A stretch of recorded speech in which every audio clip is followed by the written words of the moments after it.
नमः शिवाय।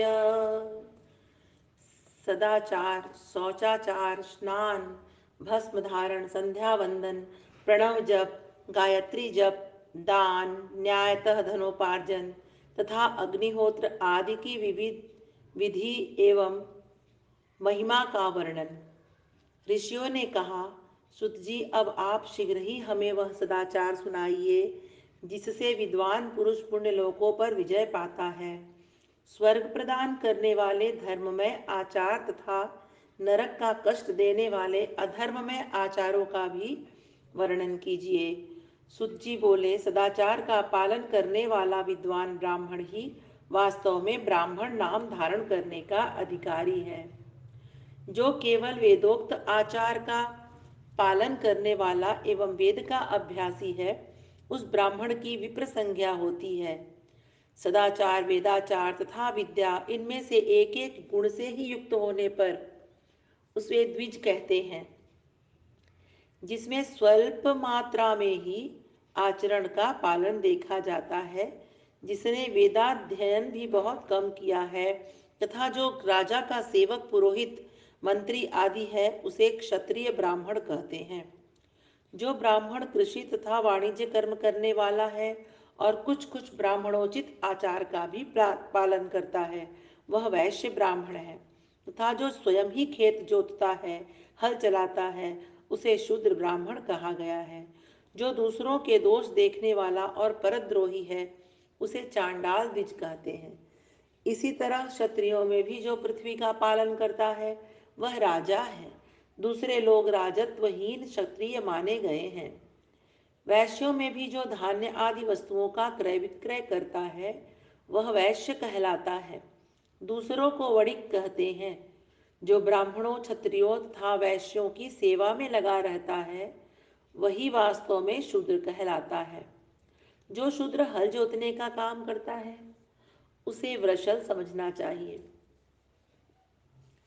सेवा, शिल्प और कर्षण से भिन्न वृत्ति का आश्रय लेने वाले शूद्र दस्यु कहलाते हैं। इन सभी वर्णों के मनुष्यों को चाहिए कि वे ब्रह्म मुहूर्त में उठ करके पूर्वाभिमुख होकर सबसे पहले देवताओं का, फिर धर्म का, अर्थ का, उसकी प्राप्ति के लिए उठाए जाने वाले क्लेशों का तथा आय और व्यय का भी चिंतन करें। रात के पिछले पहर को उषः काल जानना चाहिए। उस अंतिम पहर का जो आधा या मध्य भाग है, उसे संधि कहते हैं।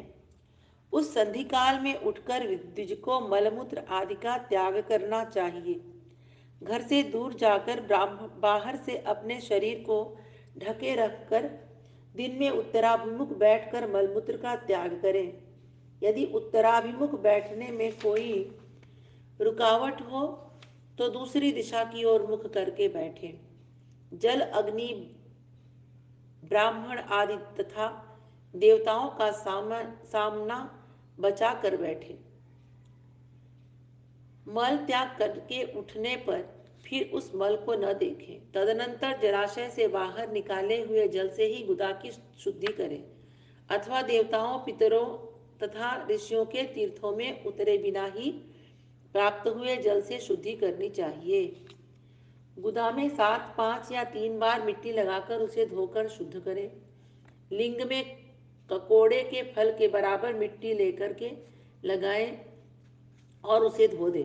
परंतु गुदा में लगाने के लिए एक पसर मिट्टी की आवश्यकता होती है। लिंग और गुदा की शुद्धि के पश्चात उठकर अन्यत्र जाएं और हाथ पैरों की शुद्धि करके 8 बार कुल्ला करें। जिस किसी वृक्ष के पत्ते से अथवा उसके पतले काष्ठ से जल के बाहर दत्वन करना चाहिए, उस समय तर्जनी अंगुली का प्रयोग न करें। यह दंत शुद्धि का विधान बताया गया है। तदनंतर जल संबंधी देवताओं को नमस्कार करके मंत्र पाठ करते हुए जलाशय में स्नान करें। यदि कंठ तक या कमर तक पानी में खड़े होने की शक्ति न हो तो घुटने तक जल में खड़ा होकर के अपने ऊपर जल छिड़क कर मंत्रोच्चारण पूर्वक स्नान कार्य संपन्न करें। विद्वान पुरुष को चाहिए कि वहां तीर्थ जल से देवता आदि का स्नानांग तर्पण भी करे। इसके बाद धौत वस्त्र लेकर 5 कच्छ करके उसे धारण करें।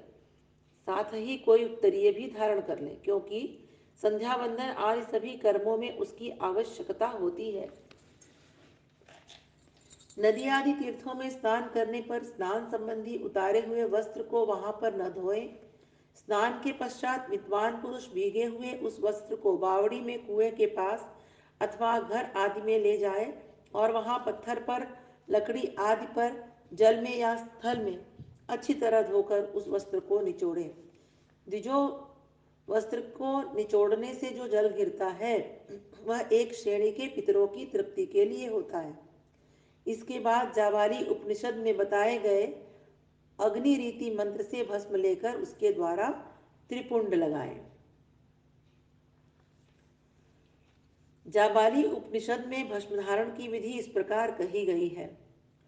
ओम अग्निरीति भस्म वायुरीति भस्म व्योमेति भस्म जलमीति भस्म स्थलमीति भस्म। इस मंत्र से भस्म को अभिमंत्रित करें।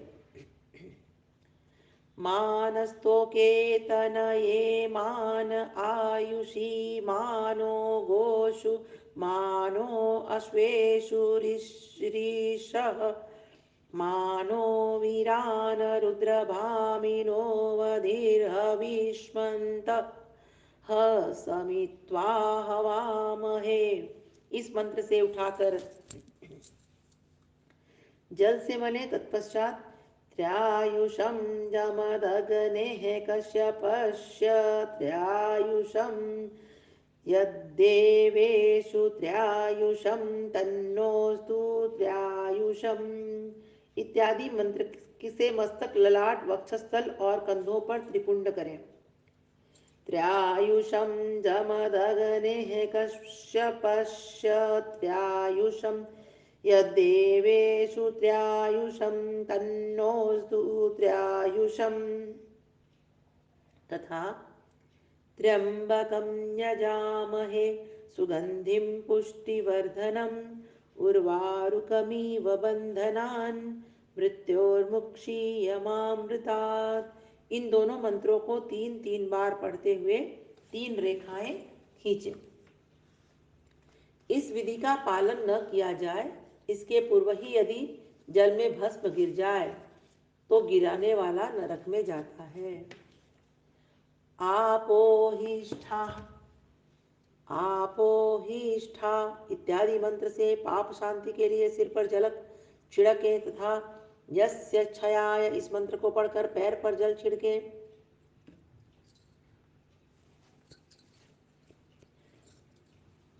इसे संधि प्रोक्षण कहते हैं। आपोहिष्ठा इत्यादि मंत्र में 3 ऋचाएं हैं और प्रत्येक ऋचा में गायत्री छंद के 3-3 चरण हैं। इनमें से प्रथम ऋचा के 3 चरणों का पाठ करते हुए क्रमशः पैर, मस्तक और हृदय में जड़ छिड़के।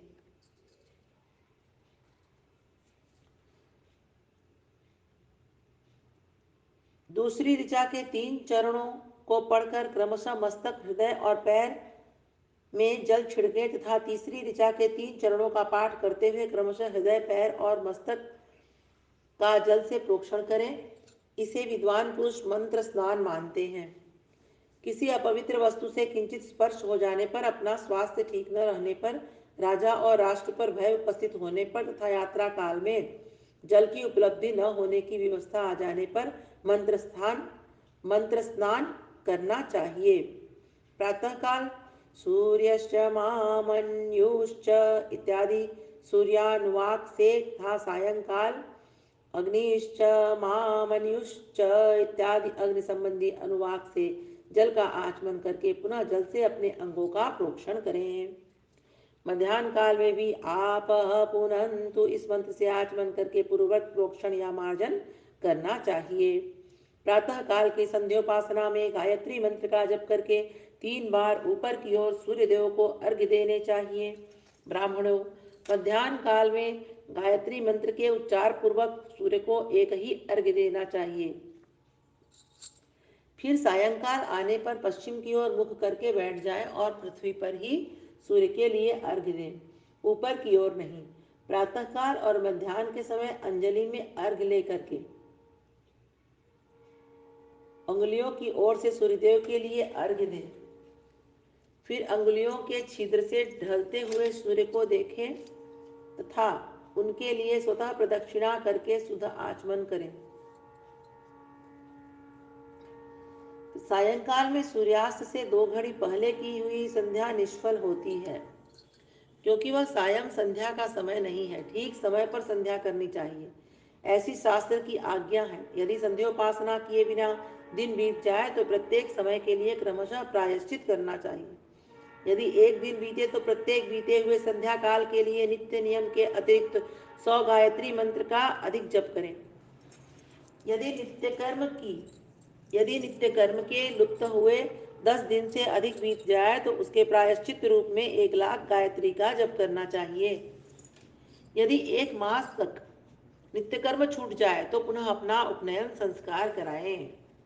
अर्थ सिद्धि के लिए ईश, गौरी, कार्तिकेय, विष्णु, ब्रह्मा, चंद्रमा और यम का तथा ऐसे ही अन्य देवताओं का भी शुद्ध जल से तर्पण करें।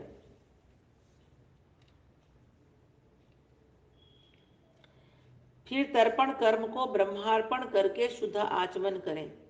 तीर्थ के दक्षिण प्रशस्त मठ में, मंत्रालय में, देवालय में, घर में अथवा अन्य किसी नियत स्थान में आसन पर स्थिरता पूर्वक बैठकर विद्वान पुरुष अपने बुद्धि को स्थिर करे और संपूर्ण देवताओं को नमस्कार करके पहले प्रणव का जप करने के पश्चात गायत्री मंत्र की आवृत्ति करे। प्रणव के अ, उ और म इन तीनों अक्षरों से जीव और ब्रह्मा की एकता का प्रतिपादन होता है। इस बात को जानकर प्रणव ओम का जप करना चाहिए। जप काल में यह भावना करनी चाहिए कि हम तीनों लोकों की सृष्टि करने वाले ब्रह्मा, पालन करने वाले विष्णु तथा संहार करने वाले रुद्र की जो स्वयं प्रकाश चिन्मय है उपासना करते हैं। यह ब्रह्मा स्वरूप और ओंकार हमारी कर्मेंद्रियों और ज्ञानेंद्रियों की वृत्तियों को, मन की वृत्तियों को तथा बुद्धि वृत्तियों को सदा भोग और मोक्ष प्रदान करने वाले धर्म एवं ज्ञान की ओर प्रेरित करे। प्रणव के इस अर्थ का बुद्धि के द्वारा चिंतन करता हुआ जो इसका जप करता है वह निश्चय ही ब्रह्मा को प्राप्त कर लेता है, अथवा अर्थानुसंधान के बिना भी प्रणव का नित्य जप करना चाहिए। इससे ब्राह्मणत्व की पूर्ति होती है।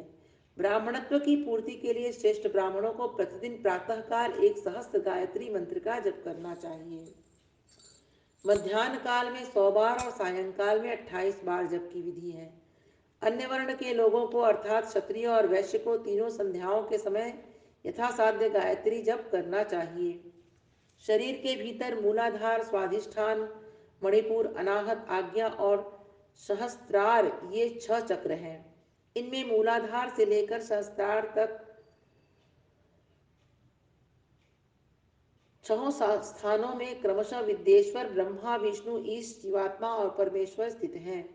इन सब में ब्रह्मा बुद्धि करके इनकी एकता का निश्चय करें और वह ब्रह्मा मैं ही हूँ ऐसी भावना पूर्वक प्रत्येक श्वास के साथ सोहम का जप करें। उन्हीं विद्येश्वर आदि की ब्रह्मरंध्र आदि में तथा इस शरीर से बाहर भी भावना करें। प्रकृति के विकारभूत महत्व से लेकर पंचभूत पर्यंत तत्वों से बना हुआ जो शरीर है, ऐसे सहस्त्रों शरीरों का एक एक अजपा गायत्री के जप से एक एक के क्रम से अतिक्रमण करके जीव को धीरे धीरे परमात्मा से संयुक्त करे। यह जप का तत्व बताया गया है। 128 मंत्रों के जप से उतने ही शरीरों का अतिक्रमण होता है। इस प्रकार जो मंत्रों का जप है इसी को आदि क्रम से वास्तविक जप करना चाहिए। सहस्त्र बार किया हुआ जप ब्रह्मलोक प्रदान करने वाला होता है ऐसा जानना चाहिए। 100 बार किया हुआ जप इंद्रपद की प्राप्ति कराने वाला माना गया है। ब्राह्मणेतर पुरुष आत्मरक्षा के लिए जो स्वल्पा मात्रा में जप करता है वह ब्राह्मण के कुल में जन्म लेता है। प्रतिदिन सूर्योपस्थान करके उपयुक्त रूप से जप का अनुष्ठान करना चाहिए। 12 लाख गायत्री का जप करने वाला पुरुष पूर्ण रूप से ब्राह्मण कहा गया है। जिस ब्राह्मण ने 1 लाख गायत्री का भी जप न किया हो उसे वैदिक कार्यों में न लगाए। 70 वर्ष की अवस्था तक नियम पालन पूर्वक कार्य करें, इसके बाद ग्रह त्याग कर संन्यास ले लें। इसके बाद परिव्राजक या सन्यासी पुरुष नित्य प्रातः काल 12,000 प्रणव का जप करे। यदि एक दिन इस नियम का उल्लंघन हो जाए तो दूसरे दिन उसके बदले में उतना मंत्र और अधिक जपना चाहिए और सदा इस प्रकार जप को चलाने का प्रयत्न करना चाहिए। यदि क्रमशः 1 मास आदि का उल्लंघन हो गया तो 1.5 लाख जप करके उसका प्रायश्चित करना चाहिए। इससे अधिक समय तक नियम का उल्लंघन हो जाए तो पुनः नए सिरे से गुरु से नियम ग्रहण करें। ऐसा करने से दोषों की शांति होती है, अन्यथा वह रौरव नरक में जाता है। जो सकाम भावना से युक्त गृहस्थ ब्राह्मण है उसी को धर्म तथा अर्थ के लिए यत्न करना चाहिए। मुमुक्षु ब्राह्मण को तो सदा ज्ञान का ही अभ्यास करना चाहिए। धर्म से अर्थ की प्राप्ति होती है, अर्थ से भोग सुलभ होता है, फिर उस भोग से वैराग्य की संभावना होती है। धर्मपूर्वक उपार्जित धन से जो भोग प्राप्त होता है उससे एक दिन अवश्य वैराग्य का उदय होता है। धर्म के विपरीत अधर्म से उपार्जित हुए धन के द्वारा जो भोग प्राप्त होता है उससे भोगों के प्रति आसक्ति उत्पन्न होती है। मनुष्य धर्म से धन पाता है, तपस्या से उसे दिव्य रूप की प्राप्ति होती है, कामनाओं का त्याग करने वाले पुरुष के अंतःकरण की शुद्धि होती है, उस शुद्धि से ज्ञान का उदय होता है, इसमें संशय नहीं है। सत्ययुग आदि में तप को ही प्रशस्त कहा गया है, किंतु कलयुग में द्रव्य साध्य धर्म दान आदि अच्छा माना गया है। सत्ययुग में ध्यान से, त्रेता युग में तपस्या से और द्वापर में यज्ञ करने से ज्ञान की सिद्धि होती है, परंतु कलयुग में प्रतिमा भगवत विग्रह की पूजा से ज्ञान लाभ होता है। अधर्म हिंसा दुख रूप है और धर्म सुख रूप है। अधर्म से मनुष्य दुख पाता है और धर्म से वह सुख एवं अभ्युदय का भागी होता है। दुराचार से दुख प्राप्त होता है और सदाचार से सुख। अतः भोग और मोक्ष की सिद्धि के लिए धर्म का उपार्जन करना चाहिए। जिसके घर में कम से कम 4 मनुष्य हैं, ऐसे कुटुंबी ब्राह्मण को जो 100 वर्ष के लिए जीविका जीवन निर्वाह की सामग्री देता है उसके लिए वह दान ब्रह्मलोक की प्राप्ति कराने वाला होता है। एक सहस्त्र चांद्रायण व्रत का अनुष्ठान ब्रह्मलोक का दायक माना गया है। जो क्षत्रिय 1 सहस्त्र कुटुंब को जीविका और आवास देता है उसका वह कर्म इंद्रलोक की प्राप्ति कराने वाला होता है। 10,000 कुटुंबों को दिया हुआ आश्रय दान ब्रह्मलोक प्रदान करता है। दाता पुरुष जिस देवता को सामने रखकर दान करता है, अर्थात वह दान के द्वारा जिस देवता को प्रसन्न करना चाहता है, उसी का लोभ उसे प्राप्त होता है। यह बात वेदवेत्ता पुरुष अच्छी तरह जानते हैं। धनहीन पुरुष सदा तपस्या का उपार्जन करें, क्योंकि तपस्या और तीर्थ सेवन से अक्षय सुख पाकर मनुष्य उसका उपभोग करता है। अब मैं न्यायतः धन के उपार्जन की विधि बता रहा हूँ। ब्राह्मण को चाहिए कि वह सदा सावधान रहकर विशुद्ध प्रतिग्रह दान ग्रहण तथा याजन यज्ञ कराने आदि से धन का अर्जन करे। वह इसके लिए कहीं दीनता न दिखाए और न अत्यंत क्लेशदायक कर्म ही करे। क्षत्रिय बाहुबल से धन का उपार्जन करे और वैश्य कृषि एवं गोरक्षा से न्यायोपार्जित धन का दान करने से दाता को ज्ञान की सिद्धि प्राप्त होती है। ज्ञान सिद्धि द्वारा सब पुरुषों को गुरु कृपा मोक्ष सिद्धि सुलभ होती है। मोक्ष से स्वरूप की सिद्धि ब्रह्म रूप से स्थिति प्राप्त होती है, जिससे मुक्त पुरुष परमानंद का अनुभव करता है। गृहस्थ पुरुष को चाहिए कि वह धन धन्यादि सब वस्तुओं का दान करे। वह तृषा निवृत्ति के लिए जल तथा सुधारूपी योग की शांति के लिए सदा अन्न का दान करे। खेत धान्य कच्चा अन्न तथा भक्ष्य भोज्य लेह्य और चोष्य, ये 4 प्रकार के सिद्ध अन्न दान करने चाहिए। जिसके अन्न को खाकर मनुष्य जब तक कथा श्रवण आदि सद्धर्म का पालन करता है उतने समय तक उसके किए हुए पुण्य फल का आधा भाग दाता को मिल जाता है, इसमें संशय नहीं है। दान लेने वाला पुरुष दान में प्राप्त हुई वस्तु का दान तथा तपस्या करके अपने प्रति ग्रह जनित पाप की शुद्धि कर ले, अन्यथा उसे रौरव नरक में गिरना पड़ता है। अपने धन के 3 भाग करें, एक भाग धर्म के लिए, दूसरा भाग वृद्धि के लिए और तीसरा भाग अपने उपभोग के लिए। नित्य नैमित्तिक और काम्य ये तीनों प्रकार के कर्म धर्मार्थ रखे हुए धन से करें। साधक को चाहिए कि वह वृद्धि के लिए रखे हुए धन से ऐसा व्यापार करे जिससे उस धन की वृद्धि हो तथा उपभोग के लिए रक्षित धन से हितकारक परिमिति एवं पवित्र भोग भोगे। खेती से पैदा किए हुए धन का 10वां अंश दान कर दे, इससे पाप की शुद्धि होती है। शेष धन से धर्म वृद्धि एवं उपभोग करें, अन्यथा वह औरत नरक में पड़ता है, अथवा उसकी बुद्धि पापपूर्ण हो जाती है या खेती ही चौपट हो जाती है। वृद्धि के लिए किए गए व्यापार में प्राप्त हुए धन का 6वां भाग दान कर देने योग्य है। बुद्धिमान पुरुष अवश्य उसका दान कर दें। विद्वान को चाहिए कि वह दूसरों के दोषों का बखान न करे। ब्राह्मणों दोषवश दूसरों के सुने या देखे हुए छिद्र को भी प्रकट न करे। विद्वान पुरुष ऐसी बात न कहे जो समस्त प्राणियों के हृदय में रोष पैदा करने वाली हो। ऐश्वर्य की सिद्धि के लिए दोनों संध्याओं के समय अग्निहोत्र कर्म अवश्य करें। जो दोनों समय अग्निहोत्र करने में असमर्थ हो वह एक ही समय सूर्य और अग्नि को विधि पूर्वक दी हुई आहुति से संतुष्ट करें। चावल धान्य घी फल कंद तथा हविष्य इनके द्वारा विधि पूर्वक थाली पाक बनाए तथा यथोचित रीति से सूर्य और अग्नि को अर्पित करें। यदि भविष्य का अभाव हो तो प्रधान होम मात्र करें।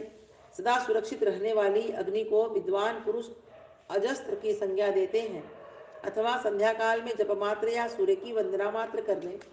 आत्मज्ञान की इच्छा वाले तथा धनार्थी पुरुषों को भी इस प्रकार विधिवत उपासना करनी चाहिए। जो सदा ब्रह्मयज्ञ में तत्पर होते हैं, देवताओं की पूजा में लगे रहते हैं, नित्य अग्नि पूजा एवं गुरु पूजा में अनुरक्त होते हैं तथा ब्राह्मणों को तृप्त किया करते हैं, वे सब लोग स्वर्गलोक के भागी होते हैं। अध्याय 13। ओम नमः शिवाय।